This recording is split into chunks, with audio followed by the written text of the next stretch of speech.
Alteza Imperial e Real, Príncipe Dom Bertrand de Orleans e Bragança, Príncipe Imperial do Brasil, Altezas Reais, Príncipe Dom Antônio, Princesa Dona Cristine, Príncipe Dom Rafael de Orleans e Bragança, minhas senhoras, meus senhores, é uma alegria muito grande estar mais uma vez aqui nesses nossos encontros monárquicos que fazemos sempre no mês de junho, dirigindo a palavra às senhoras, aos senhores, e sobretudo num momento histórico tão especial da história do Brasil.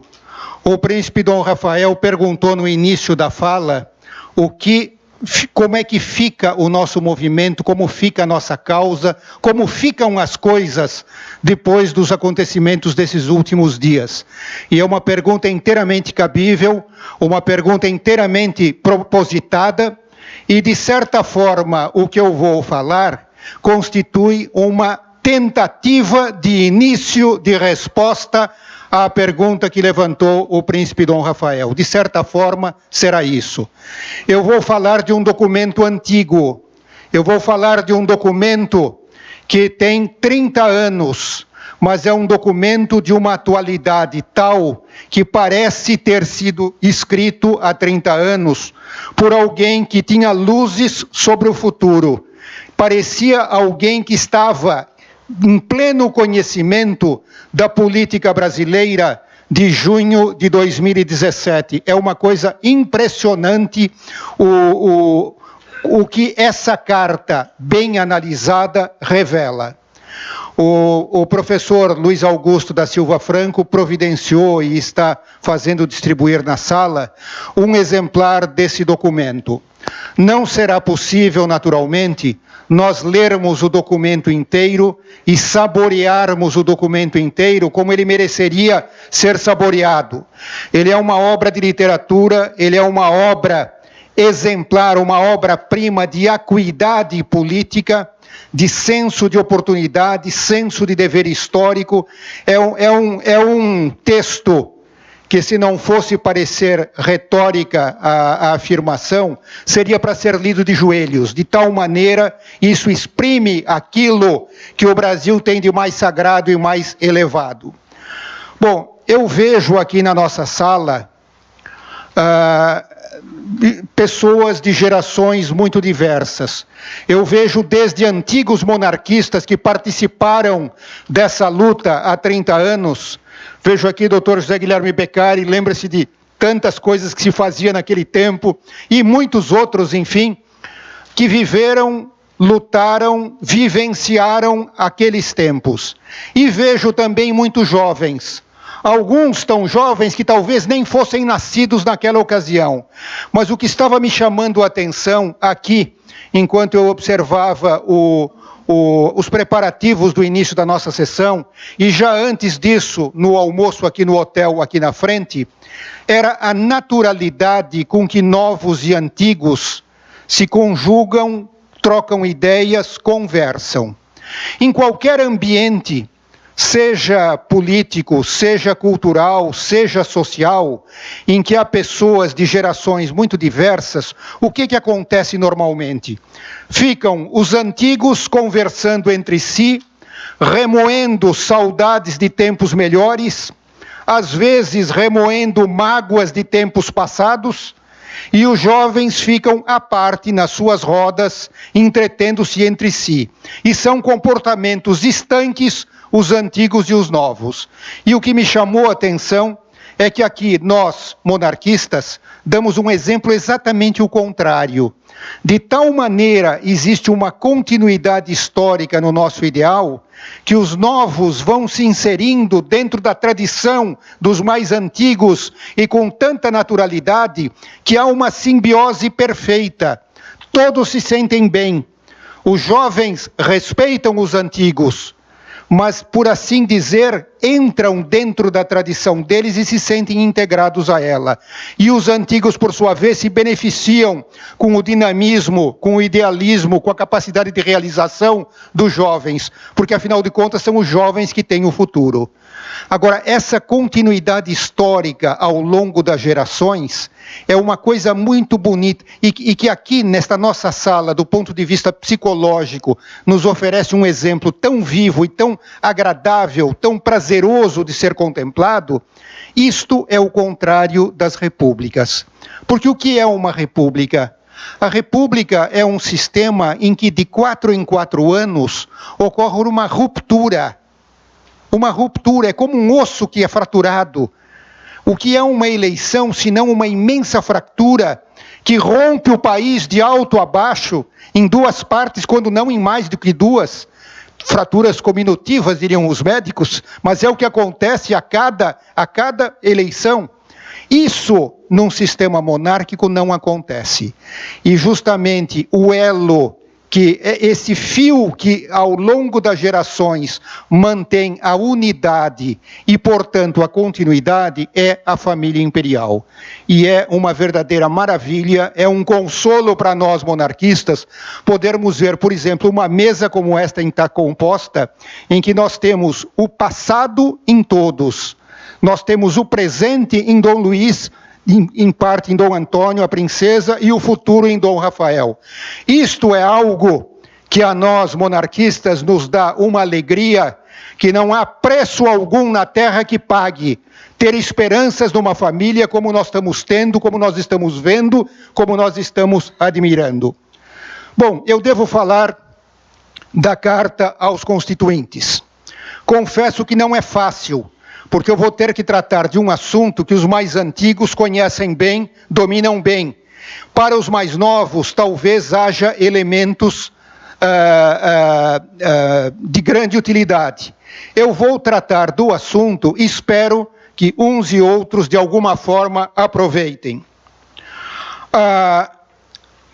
O que foi a Carta aos Constituintes? A Carta aos Constituintes foi um documento histórico mandado pelo príncipe Dom Luís no dia 7 de setembro de 1987.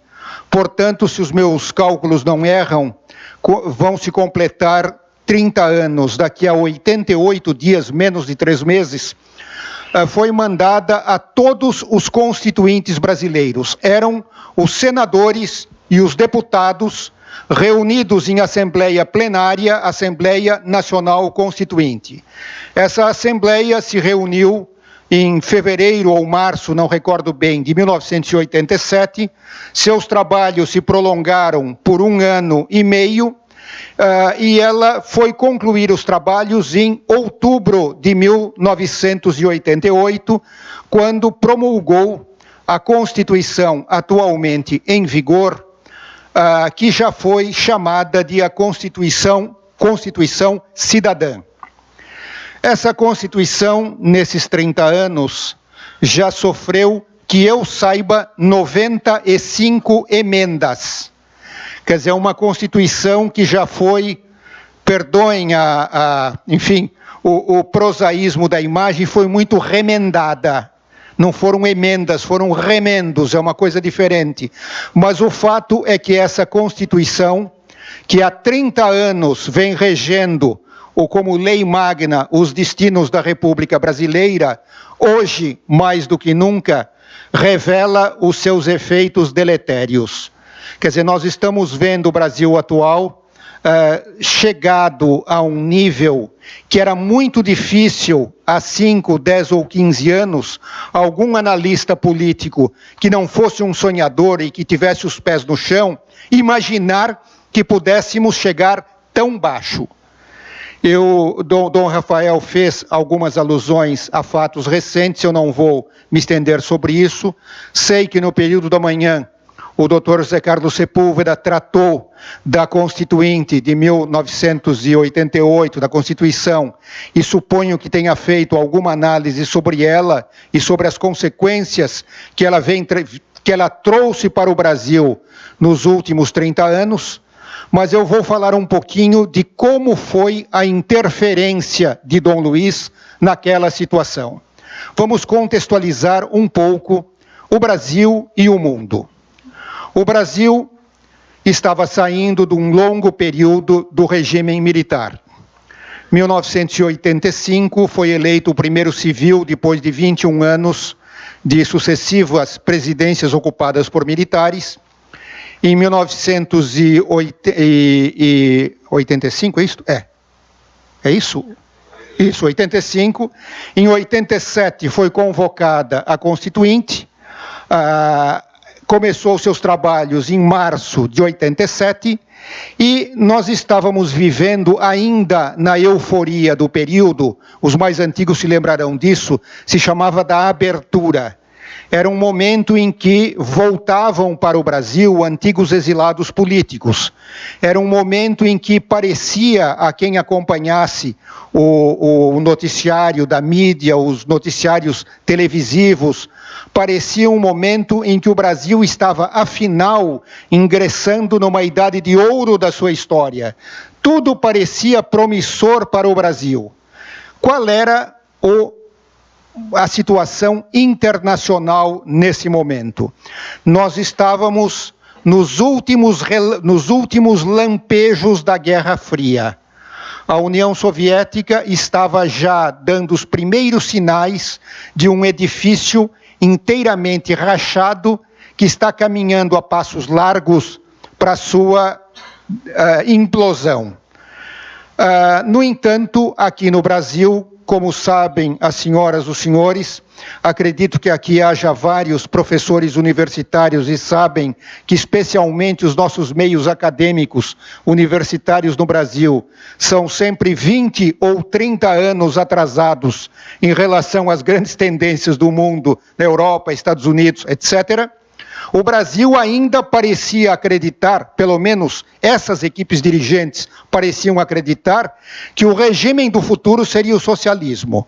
O socialismo estava desabando de podre na Rússia, mas aqui no Brasil havia legisladores que procuravam fazer uma Constituição que levasse a inspiração socialista até os máximos extremos que imaginar fosse possível.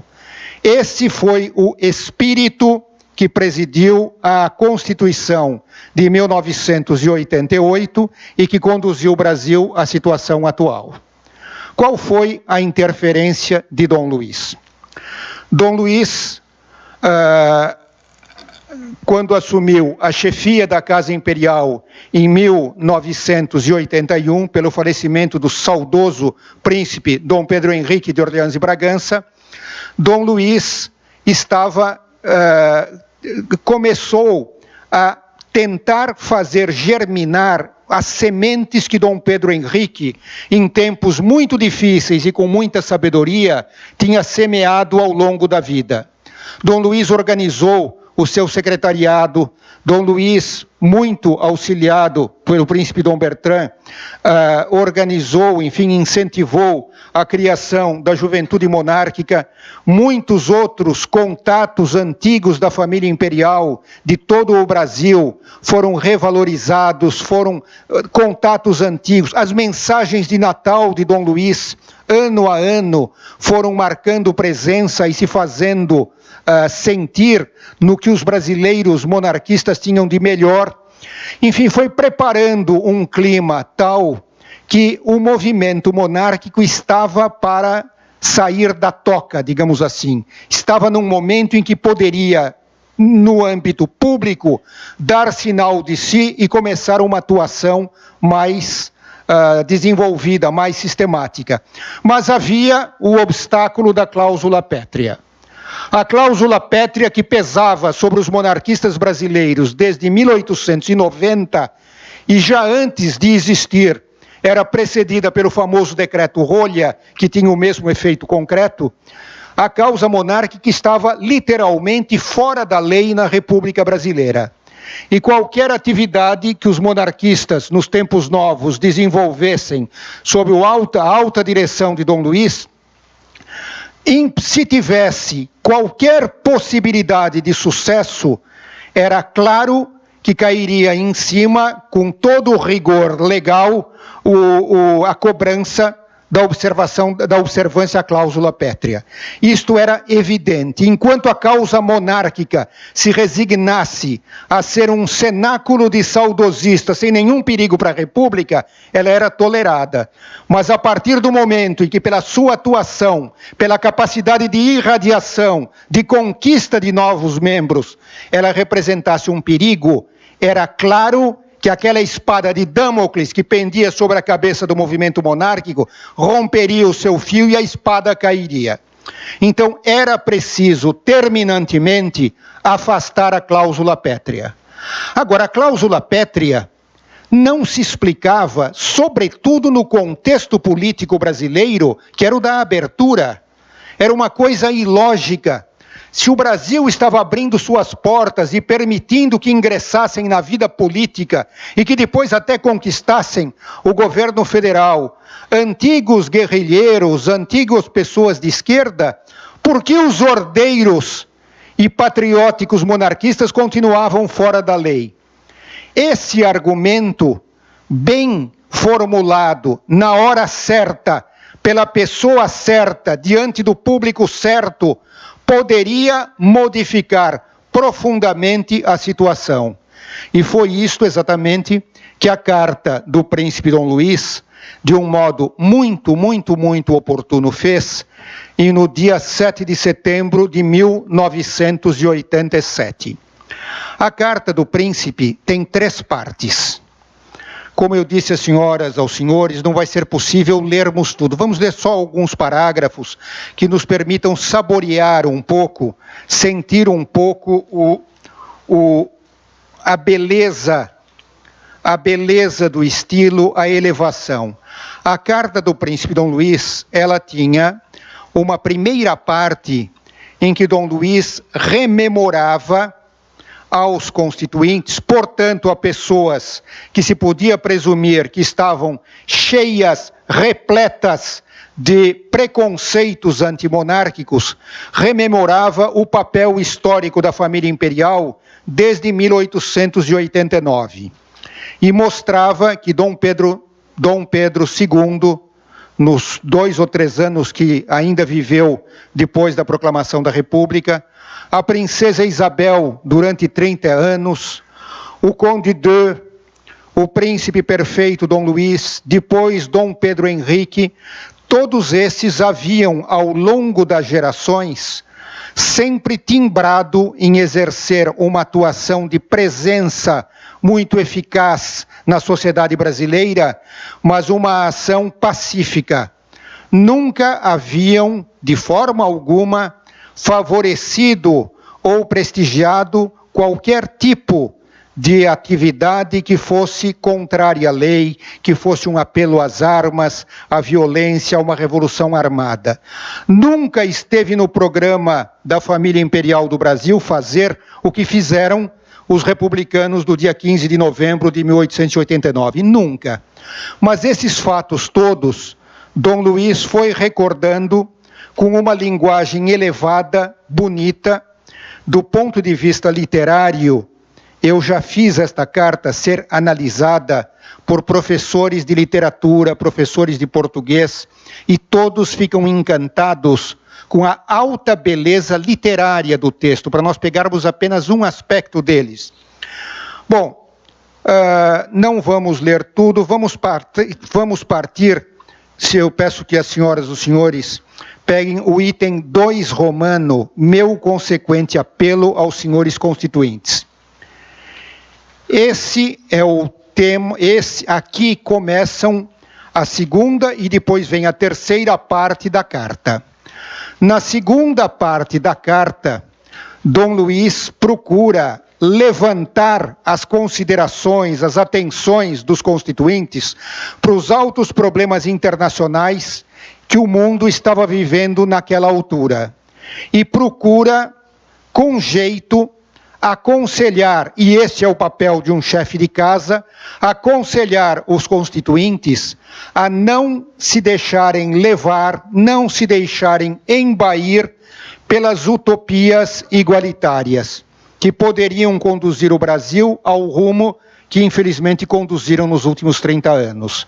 Mas Dom Luiz, com muito jeito, Dom Luiz, por exemplo, falava das nações indígenas. Dom Luiz falava com muito carinho dos índios. As senhoras e os senhores sabem que a família imperial sempre teve, em relação aos indígenas, uma atenção muito especial.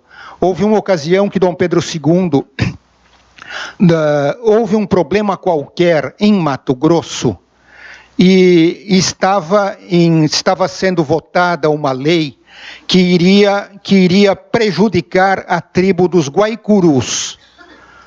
Lembram-se dos índios, os famosos índios cavaleiros, aqueles índios que aprenderam o uso do cavalo antes dos outros e que se deitavam assim do lado do cavalo com lanças e que eram grandes cavalarianos. Bom, esses índios iriam ser prejudicados por uma lei qualquer. Dom Pedro II, ao seu gabinete, recomendou que essa lei não fosse aprovada, e ele deu a razão.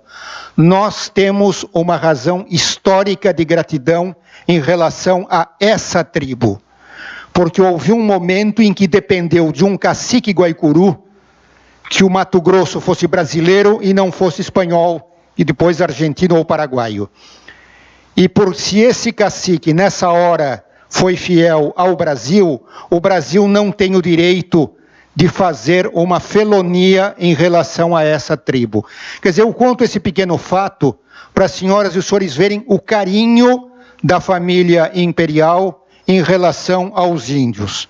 Eu lembro também, logo nos primeiros tempos da campanha do plebiscito, quando Dom Luiz foi a Porto Seguro, na Bahia, e teve contato com índios pataxós, descendentes, presumivelmente pelo menos, dos índios que acolheram Pedro Álvares Cabral em 1500.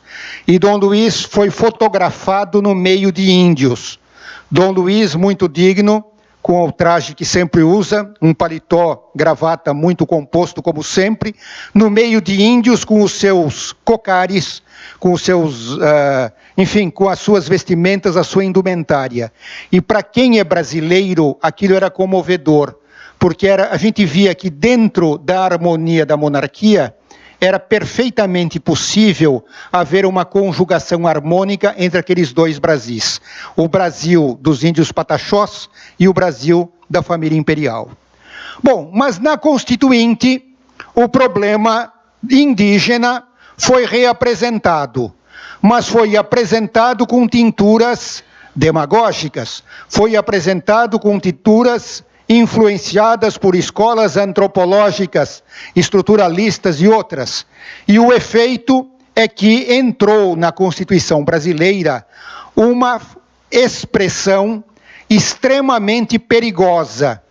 Os índios foram referidos não como tribos indígenas, que era a tradição luso-brasileira, não como etnias indígenas, que é como preferem nos meios acadêmicos mais atualizados se exprimir, mas foram chamados de nações indígenas. Se são nações, têm, pela própria Carta da ONU, direito à autodeterminação. Era um grave cavalo de Troia colocado dentro do sistema legal brasileiro e logo na Constituição, a Carta Magna do Brasil. Quer dizer, contra coisas desse tipo, o príncipe Dom Luiz, na segunda parte da carta, advertiu com muita sabedoria aos constituintes que não se deixassem levar por esse canto de sereia do que parecia aos brasileiros ser o futuro e que quem conhecia os grandes rumos da história sabia que estava já caindo, começando a cair de podre. Bom, e veio a terceira parte da carta, e essa eu vou ler com os senhores, se permitirem. É esse último tópico que diz, ele começa com a liberdade de ação monarquista num Brasil em que a propaganda comunista até a propaganda comunista é livre. Localizaram? Deve ser nas 2 últimas páginas da carta. Esta liberdade que desejo para todos, desejo-a também para aqueles dentre os brasileiros que se voltam para mim neste momento com especial esperança de apoio e de orientação. São os monarquistas, portanto. Não lhes seja negada agora, senhores constituintes, a liberdade que vossas excelências se gloriam de ver reconhecida a toda a nação. E isto a tal ponto que mesmo a homens que se destacaram na luta, por vezes cruenta, da mais extremada esquerda, ela é reconhecida e lhes estão franqueadas funções das mais altas no Estado. Assim, aos que seguem a linha de pensamento pacífica, ordeira, impregnada de espírito de colaboração, como são os monarquistas, não sejam vedados na nova Constituição direitos iguais aos que são concedidos aos mais impetuosos dentre os comunistas. Com efeito, estou persuadido de que há todas as razões para admitir que o regime monárquico atua de per se de modo mais eficaz para ajudar o Brasil a que saia com felicidade do conjunto de crises que ameaçam submergi-lo. E penso que para todos os brasileiros animados por tal persuasão, é um direito e é um dever atuar no sentido de que esse regime se estabeleça no Brasil. Estou de acordo, pois, em que devemos pedir à atual Constituinte que não inclua no futuro texto constitucional a cláusula pétrea, que foi fixada na Constituição de 1891. Essa cláusula proibia, como sabem vossas excelências, que fosse objeto de consideração do legislativo qualquer proposta de modificação da forma republicana de governo. O mesmo dispositivo foi inexplicavelmente repetido pelas Constituições de 34, 46 e 67, atualmente em vigor. Essas Constituições, que reconheciam a todos os brasileiros, sem nenhuma distinção, o direito de manifestar livremente o seu pensamento, de fato, faziam uma distinção, excluindo uma categoria deles. Eram os monarquistas, impedidos discriminatoriamente de se organizarem e de trabalharem legalmente para a vitória de sua causa por via eleitoral. O apartheid ideológico contra os monarquistas contradiz o regime republicano. Agora eu peço a atenção das senhoras e dos senhores para verem a força do argumento que vai ser formulado agora, no parágrafo seguinte, nos 3 parágrafos seguintes. E, por outro lado, a elevação de linguagem com que esse argumento é aqui exposto. Esse singular apartheid ideológico se torna, no Brasil de hoje, tanto mais incoerente quanto o regime de abertura foi constituído sob o lema da repulsa a todas as discriminações e apartheids. A manutenção da referida cláusula pétrea no Brasil atual não tem, portanto, a menor razão de ser. Quando o Império era vigente, aliás, tal discriminação não se suportaria contra os republicanos, que aqui gozavam de toda a liberdade. Se coisa diversa acontecesse, muitos dentre os próprios monarquistas haveriam de cerrar fileiras em torno de seus adversários políticos para que tal liberdade lhes fosse concedida. Sabem bem que a imprensa no Brasil monárquico era absolutamente livre e era abusivamente livre, fazia um uso até abusivo da sua liberdade. Havia charges que eram publicadas na imprensa brasileira zombando da pessoa do imperador, que hoje em dia, se alguém fizesse de um presidente da República, iria preso. Quer dizer, no tempo do Império, Dom Pedro nunca permitiria que essa liberdade fosse violada. Nunca. Como explicar que o regime republicano, o qual se pretende ainda mais cioso das liberdades do que o regime monárquico, tolha, entretanto, a causa monárquica o direito de existir no coração de muitos brasileiros, de se propagar e de disputar ante o país livre as preferências para si mesma? Não é isto amordaçar o país, impedindo-o de escolher seus rumos quando e como ele quiser? Vejam a força do argumento. E é um argumento que, dentro da lógica republicana, não tem resposta. Não é possível responder. Agora, formulado com elevação, com dignidade, com respeito, porque Dom Luiz estava se dirigindo a representantes da nação brasileira. Enquanto tal, Dom Luiz timbrava em manter em relação a eles o respeito que eles mereciam. Agora, vejam a linguagem e a força do argumento. À vista das circunstâncias aqui expostas, apresento, pois, à Assembleia Nacional Constituinte este pedido: que em nossa nova Carta Magna não seja mantida a cláusula pétrea que consta do substitutivo ao projeto de Constituição atualmente em tramitação. Estava, de fato, nos planos iniciais da Constituinte manter a cláusula pétrea. E foi a atitude de Dom Luiz que fez isso mudar. O príncipe Dom Luiz, chefe da Casa Imperial do Brasil, mudou a história do Brasil com esse pedido. E se nós estamos aqui hoje reunidos com a liberdade que estamos, é devido a esse documento. Historicamente, isso é fato. A ser recusada a liberdade a que temos direito, que resultaria disso?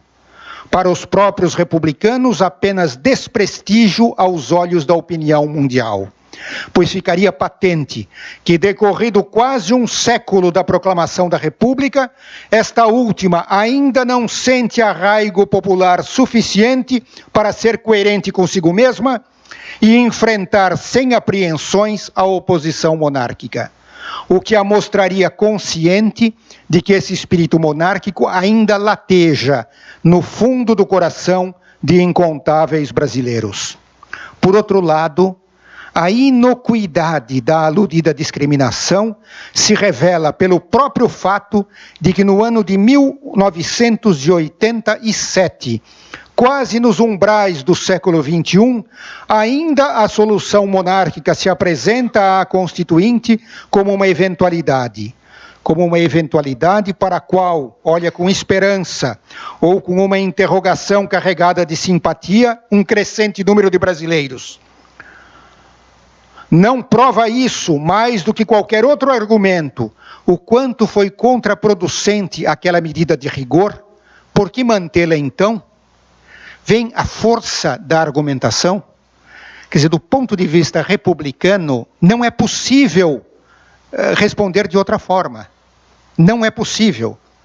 Na esperança de que vossas excelências, senhores constituintes, ponderem os argumentos aqui expostos e tomem em consideração esses meus anelos, manifesto-lhes desde já meu agradecimento.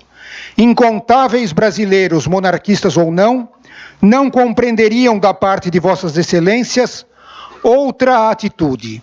E não só eles hoje, mas a história amanhã não lhes regatearão aplausos se vossas excelências, coerente consigo mesmos, reconhecerem a liberdade de ação dos monarquistas brasileiros.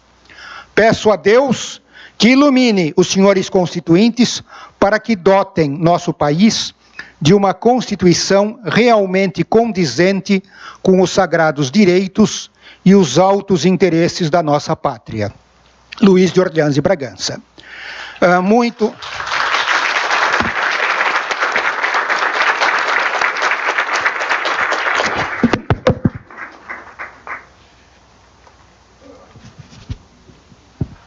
Como vem, é um documento impressionante, na sua força, na sua elevação. Agora vamos ver um pouquinho os resultados do documento. O que foi o ato de Dom Luiz? Foi uma quixotada? Foi uma luta contra moinhos de vento?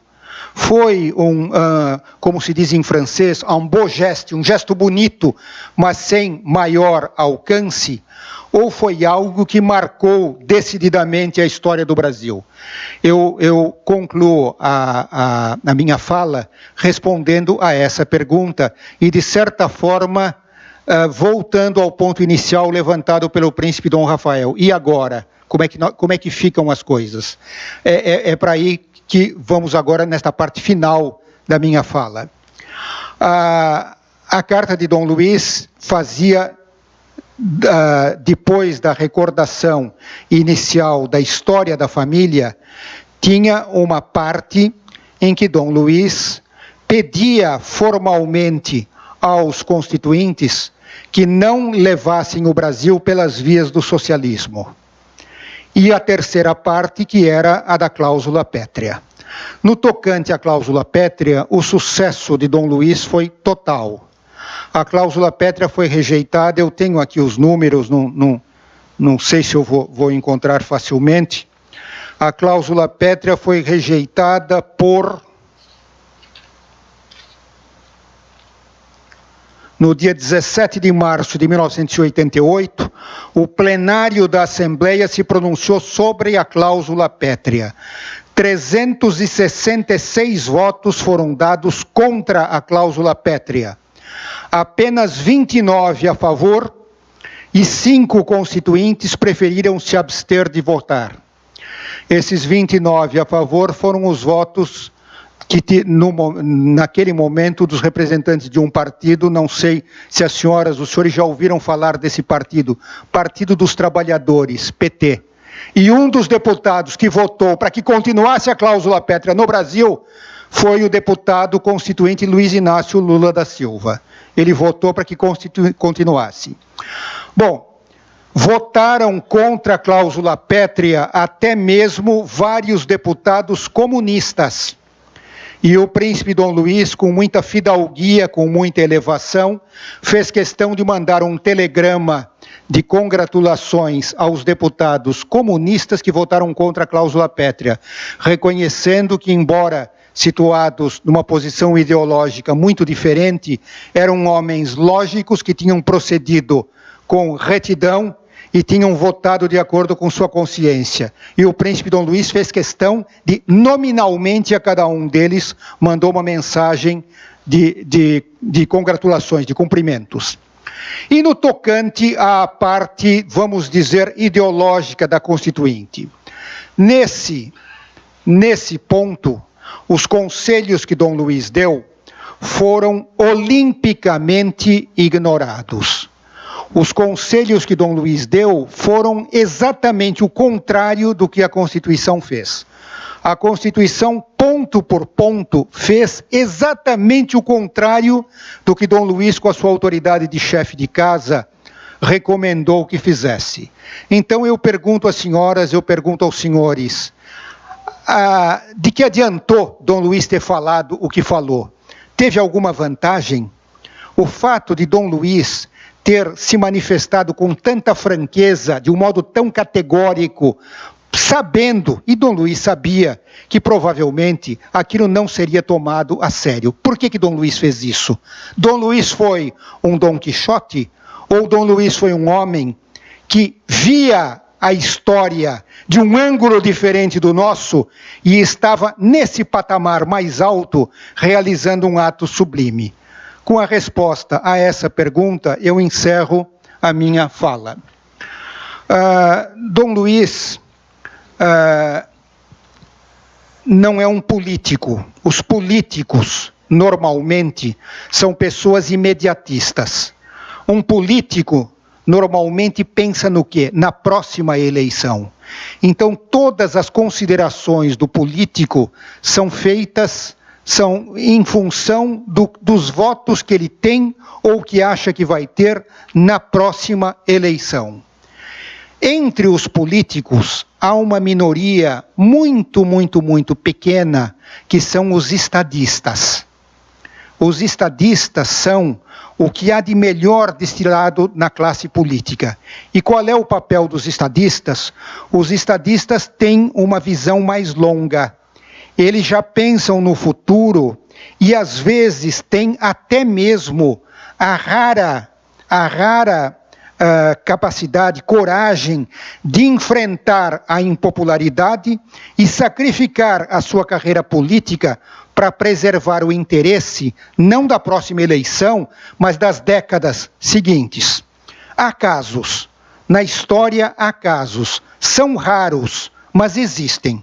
Eu me lembro, apenas para falar um nome, eu me lembro da Margaret Thatcher, que no governo dela enfrentou uma impopularidade enorme, porque tomou medidas difíceis, medidas severas, mas que salvaram econômica e politicamente a Inglaterra nas gerações seguintes. Ela era uma estadista, sem dúvida.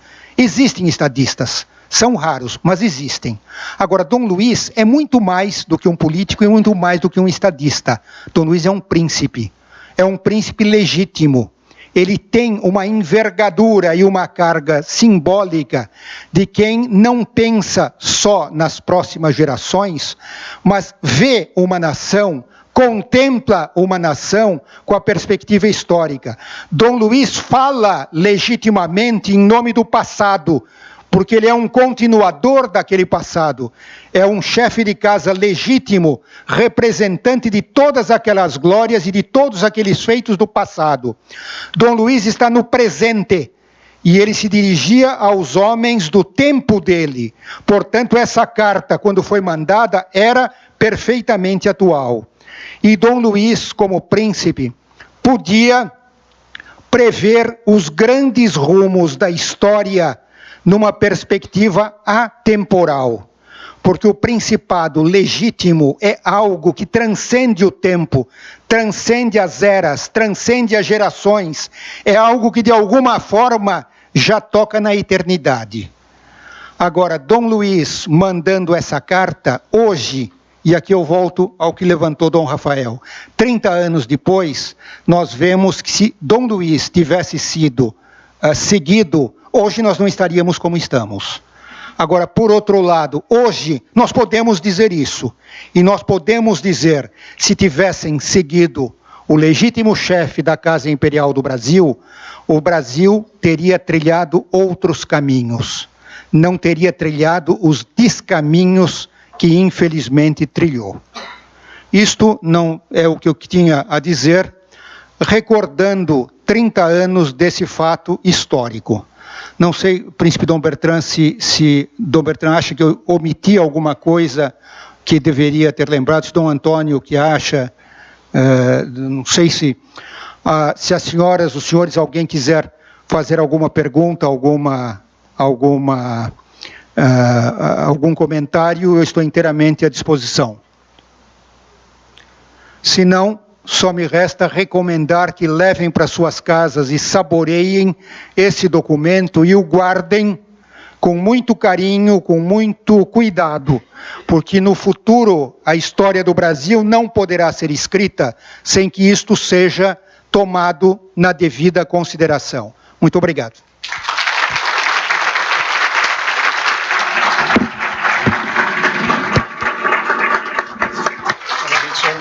Parabéns.